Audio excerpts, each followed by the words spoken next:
You should never trade this type of fair value gap. They are only there for one reason, which is manipulating people. I'll show you in this video what fair value gaps to avoid and what fair value gaps to enter off with confidence. If you appreciate my free content, then make sure to like, subscribe, and share this video with your friends. Let's get into it. Now, as you guys know, we deal with fair value gaps a lot, and most of the time, at least for me, it's my favorite PD array. I don't use order blocks that much, only fair value gaps and liquidity. This is all I trade with in different types and in different formations, right?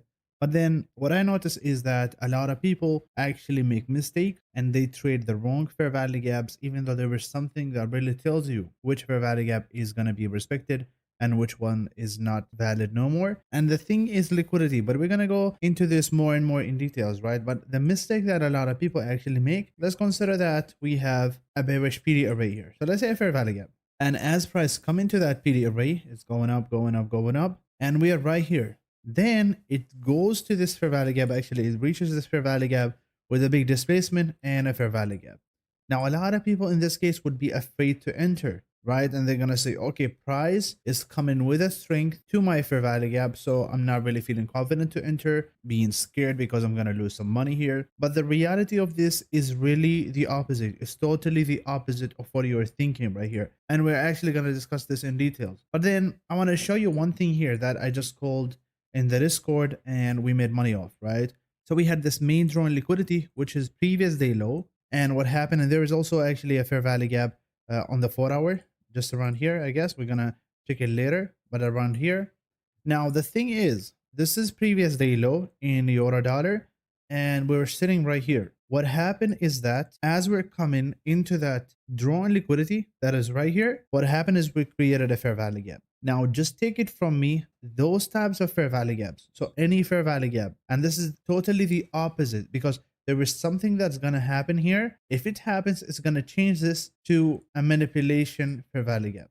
This is not going to be a valid fair value gap. But take a look at this. We have a major drawing liquidity not taken, and price is really close to that drawing liquidity. Price is going to ignore any fair value gap on this price action leg, any fair value gaps above here, and it's only going to go to one single fair value gap, which is the nearest valid one. This is the nearest fair value gap. What happened, and I'll share a picture with you or a screenshot that I said price is going to come here and go lower. And that's exactly what happened. Now, in different situations, again, this is not going to be valid, and I'll explain why. But if you wanted a fair value gap and drawn liquidity trading model based on those two concepts, then it's going to be like this. We have this, let's say prices coming lower, creating a fair value gap on this price action leg. We have a main drawn liquidity that is right here.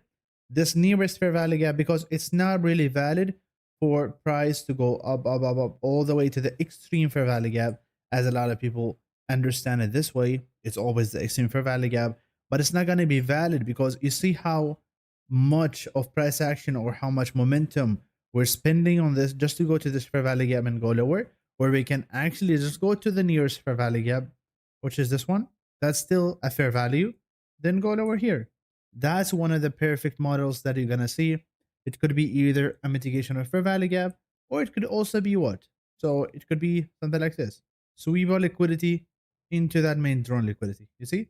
So just last sweep before reaching that drawn liquidity. Now, what this tells us is that, okay, fair value gap, this one right here, is valid as long as this drawn liquidity is not hit yet, right?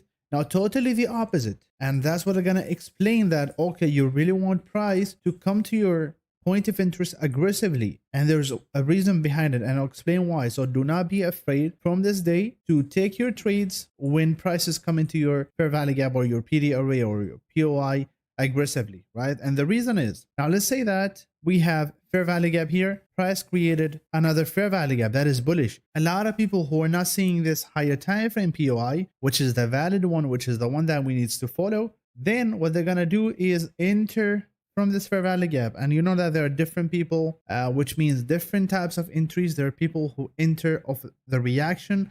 There are people who go limit orders here. So different types of people. In the end, we know that there are a lot of orders here.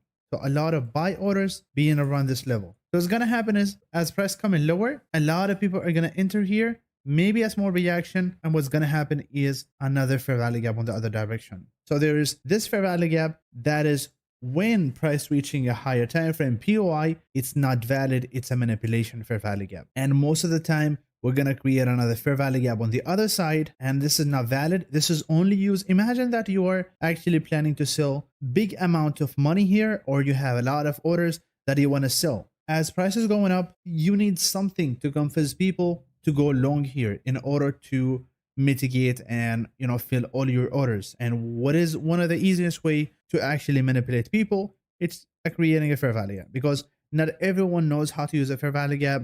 Not everyone knows or check the higher time frame. So there are a lot of people who create liquidity, and those are the ones. So in short, when we have a fair value gap that is created as price is reaching a valid high time frame POI, then we know that this is nothing but a manipulation fair value gap, and it doesn't need to make us scared of entering. Now, this is what's going to happen. We're going to have another fair value gap in the other direction. That's the one you want to trade, because we always want to trade with the direction. Now, this could be applicable on what? Also on liquidity sweep. So you could see something like this, right? Let's say price is going here, sweeping that liquidity. There you go. There is a fair value gap that is right here. If we don't go to that fair value gap before taking that liquidity level, it's not valid. So as we took that liquidity, this is now manipulation fair value gap, which is going to be inverse, maybe give a reaction, very small one, but then eventually it's going to get inverse.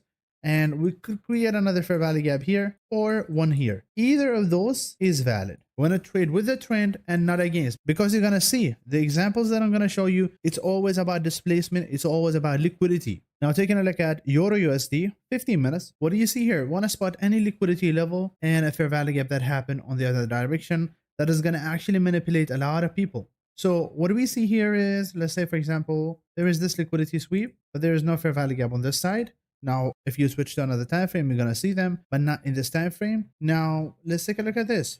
We had in this leg right here, we had a liquidity sweep. And as the price is going up, take a look at the aggression and take a look at the displacement that was caused in order to take that liquidity level, which actually induced a lot of people to enter. You see this fair value gap? A lot of people who are not aware of nothing, not aware of this liquidity sweep, not aware of the the order flow. What happened is this: so this fair value gap entered from here or had a buy limit, but what happened after is inversion of that fair value gap, because this is not valid no more. And why? Because of this liquidity sweep. Now take a look at this. We had what? We had this fair value gap here that is created on this direction, and that's the one that was respected. Now, usually I wouldn't want to wait this much of time in order to take my trade, but I'm just giving you this as an example. You could have executed this on the inverse, because we inverse this fair value gap right here, and we started going lower. Now take a look at this. Always look for the sweep in order to validate a fair value gap. Now again, the same logic is a fair value gap that is valid.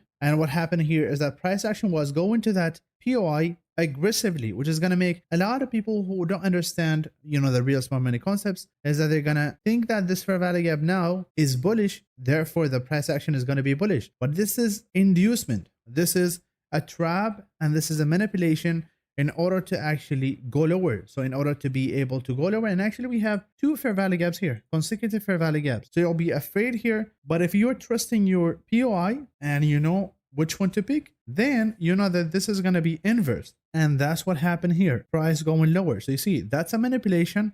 That's a real FVG. Now, the same thing here, taking a look at the same fair value gap here, this one here, it was not filled fully. Price came back to it another time and actually come into this order block. So all of this is an inducement, as price was not able to actually push higher. So this is a major inducement right now. So I see as price come into that inducement, what happened is taking that level of liquidity that is right here, go into the order block and filling the rest of the fair value gap. What happened is actually creating two consecutive fair value gaps. The same thing. This is nothing again but an inducement. It's a manipulation. You see, as price is coming lower here, people were actually able to enter, going up, not much profit, and then disrespected, because this is only being there and only being created only for one reason, which is manipulating people. Now this happen all the time, and it should be only when price taking the major draw in liquidity. Now the reason that I'm posting this video and making this video for you is for only one thing, that is to avoid the manipulation fair value gap. And how to do that? There is a simple trick that I've talked about before, and I'm still going to mention today because it's really important. In one of my videos, I've talked about the importance of liquidity sweep and displacement in order to determine the direction. So you see, no displacement above a point, it means that we're going lower, and mostly to the low that created that high. And the opposite is also true. So no displacement below a low also tells you that we're going higher and most likely taking that high that created that low. For example, you can see that we're not able to displace below this low, and this low was created by this high, and now we're taking that high. So what you see here is also taking that high, not displacing above. Price coming lower. There was another sweep until we take that low eventually. There was also this low that is responsible for this high, and that's what happened. So applying this rule, and you see it always happen all the time. So in order to apply this rule, we only validate fair value gaps after break a structure, a clear one with a displacement. However, if there is only a sweep, mostly a wick, then we don't take that fair value gap. For example, we can see that we're actually going lower. Lower, and we only sweep this low, and there was actually a fair value gap here, and there's only a sweep here. I'm not gonna take this one because mostly it's gonna be inverse. Okay, that's what we need to understand from this video. That's all you need. Those fair value gaps right here are nothing but a trap.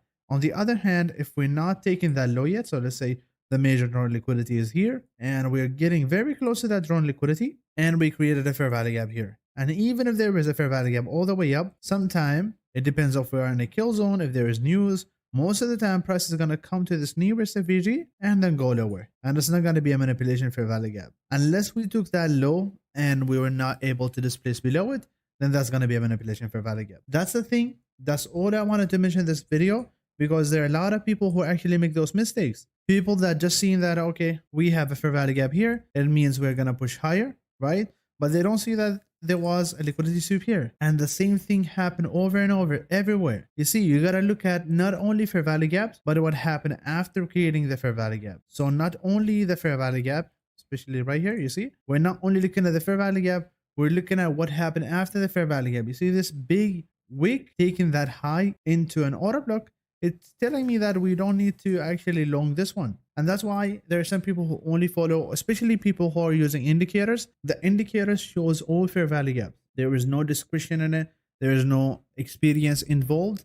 So that's the mistake that they're doing. So from today, you got to look at what happened after the fair value gap. That's the rule that we're going to follow. Actually, that's it for the video. A short video today, but a big lesson to learn. If you like this type of content, then make sure to like, subscribe, and share this video with your friends. You might help someone that is making this mistake. This is Molham, and I'll see you in the next video.